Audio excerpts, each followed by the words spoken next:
I want to welcome the GMs and the wives, the godly men and the warm, inviting, feminine, empathetic women out there. I do want to make an announcement as well before I start this Semen Retention Sunday episode. If you're looking to enroll in the Regal Change Academy, it is free to enroll. We do have semen retention courses available that are free. And so if you want to check that out and you want to join a community with like-minded individuals, even though this is not a semen retention based community, it is going to be a community where you get to learn things that you should have been taught, that you probably weren't taught growing up. And this is going to be an academy to help you grow, not you being the tool to help the academy grow. That's the key difference here. So without further ado, look in the comment section below for more information on that.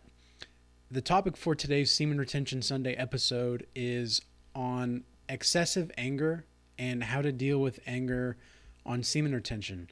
Because you're likely going to be involved in situations where you're going to have more heightened anger. And this is due to the boost in testosterone that you're going to have, as well as you're actually holding in all of your energy and resources. You're not just spilling it randomly to God knows what all over the internet.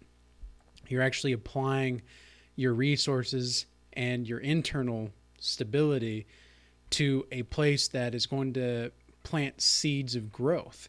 So you're planting seeds that are going to grow. And what does growth often involve?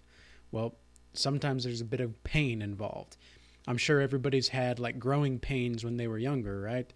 So when you have growing pains, well, what exactly is that meaning? It's meaning that you're just growing at such a fast rate that the muscles or the tendons or the bones are having to align with the amount of growth that you're biologically having.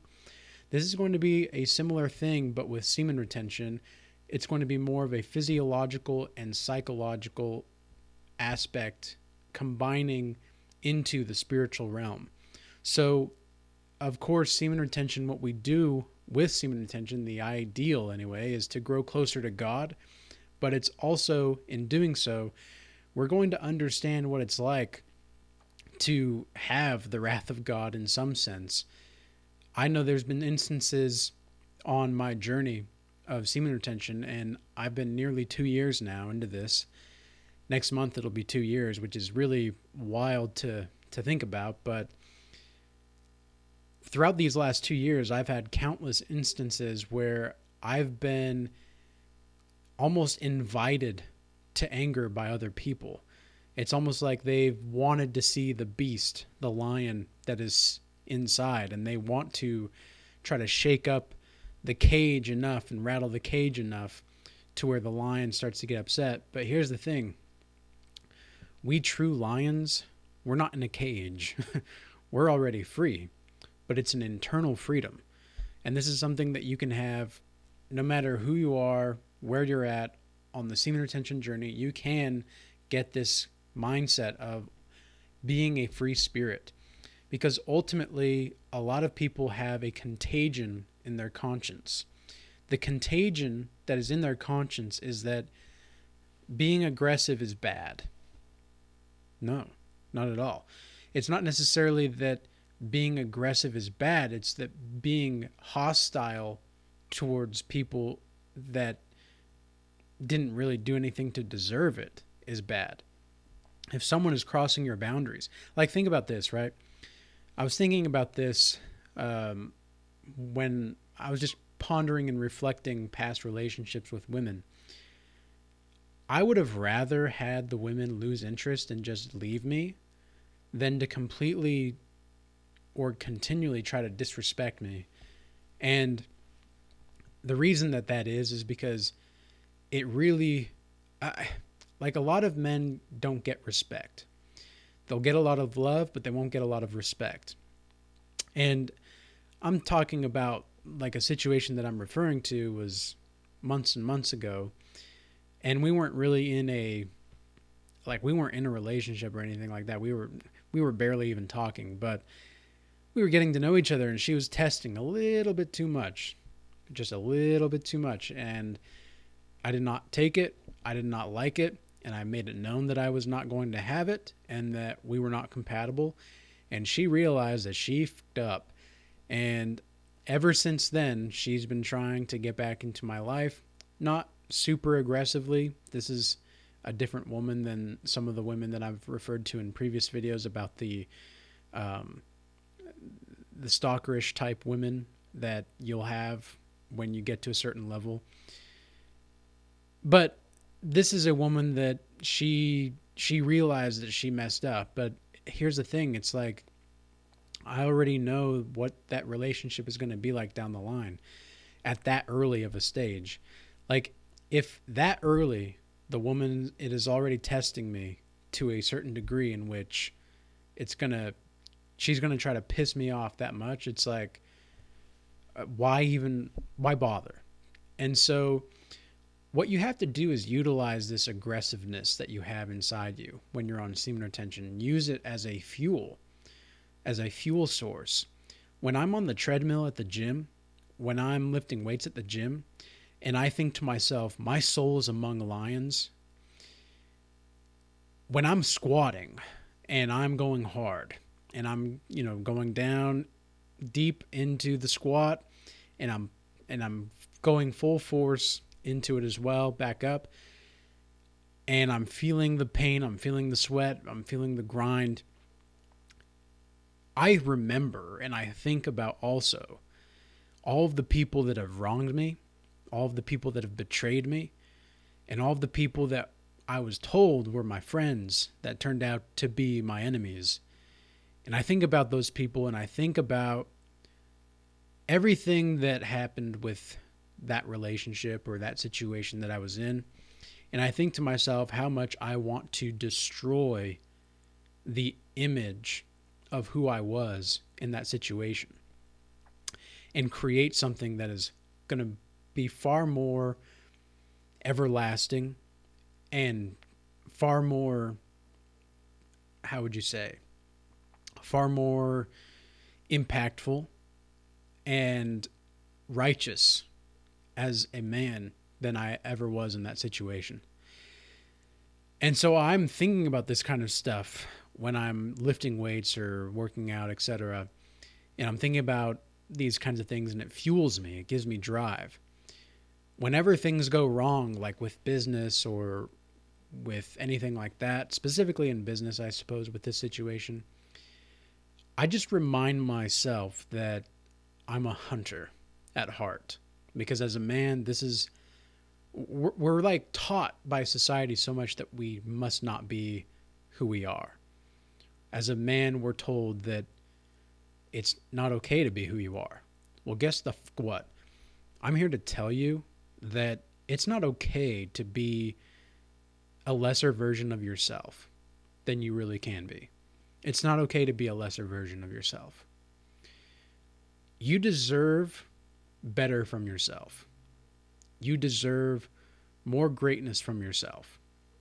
You must understand that giving yourself the tools and the internal strength, discipline, stabilization to move forward despite all of those terrible things that have happened in your past, that's what's going to build your character. That's what's going to give you integrity. And that is what is ultimately going to provide you with everything that you could possibly desire as far as motivation. I've talked about this before. Motivation does not exist. I really don't give these kinds of YouTube videos or anything like that for motivation. That's not my goal. My goal, in one sense, is to inspire you, because that's different from my perspective, because that's spirit and truth. Motivation oftentimes is just cheese fries for the soul. But when you get to the point in which you're able to inspire yourself, you are a full clip, man. You are a full clip. If anybody here has been shooting to the shooting range or to anything like that, obviously what's more powerful, when you have a full clip or when you've got one bullet left in your clip? It's a no-brainer, right? You don't even have to go to the shooting range to know that. But for those of you that have been, It's kind of like the same thing with, I've been doing archery more lately as well over the past like few months, 6 months or so. And, well, what is archery? Like, you're trying to hit a target, and the more opportunities you have to hit the target, the more likely and more confident sometimes you seem to be wanting to hit the target. It's not necessarily to say that if you don't have um, the amount of arrows that you need to hit the target, you're not going to hit the target, but you feel a little bit more at ease if you have a little bit more opportunities to do so, right? This is what it's like when you're on semen retention. You have far more internal resources to do the things that you need to do to get done what you need to get done. And the best way to deal with this excessive anger is to use it as fuel, to use it as motivation. And if you're somebody that's like, well, I don't know how to be angry. I don't know. Yeah, you do. Yeah, you do. You're just not allowing yourself to feel it. You've got to allow yourself to feel it. Because I was also that guy. I was a guy that put anger into the box of never touch, red button, like do not touch, because I had a tyrannical upbringing, you could say, growing up. And I did not like being controlled. I did not like having people tell me what to do. I wasn't necessarily a rebel, but I wasn't necessarily a follower either. Like, if the rules made sense, I'd follow the rules. But if the rules didn't make sense, I would question it. And that was frowned upon in the environment that I grew up in. So what did I do, and how did I handle that? Well, I shut down my emotions for quite a while. I shut down everything going on. I didn't want to feel anger because I was feeling so much anger already. I was very assertive when I was younger. I was very assertive. But it was almost like I had the assertiveness and masculinity beat the shit out of me. Like the Matrix, society itself, tried to castrate me spiritually. And so it was just unbelievable by the time I was a young 20 to 22-year-old man. Like, I had lost my drive. And that was when my drive should have been at its peak. So I had to like be revealed to this masculine assertiveness in myself. But that took allowing myself to feel. Now, this is not to say that I need to get all in my feelings, but I need to channel those emotions.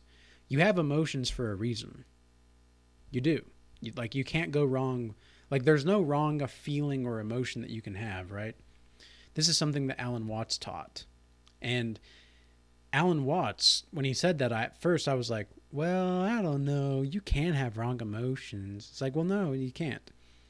You can't have wrong emotions, but you can have wrong actions based off of your emotions. So the key to manhood, in many senses of the word, is how do you accept your emotions without always needing to act on them? You've got to be able to channel them appropriately, and you've got to be able to sit with them appropriately. Can you sit with rage? Like, when you are rageful, can you really sit with it? Or do you have to go out and get it? Like, you have to go out and do something about it. Or can you sit with the rage, and can you sit there with yourself in meditation mode and monk mode and just say, yes, there is rage. There is rage there. Wherever there is. The answer is going to be in the pudding, so to speak. The proof is in the pudding. So, can you sit with these emotions or not? Self-control is a big aspect of masculinity, and semen retention helps a lot with that because you're already conserving your sexual discipline and your sexual energy, which is pretty much the most powerful energy that you have other than self-preservation. So with that being said, I hope this message was useful and insightful. Again, if you have any questions about the school community that we have for the Regal Change Academy, please feel free to inbox me or DM me, whatever you need, and we'll get you the answers. that you need, at least to the best of my ability and our ability. So with that being said, peace be with you. Till next time.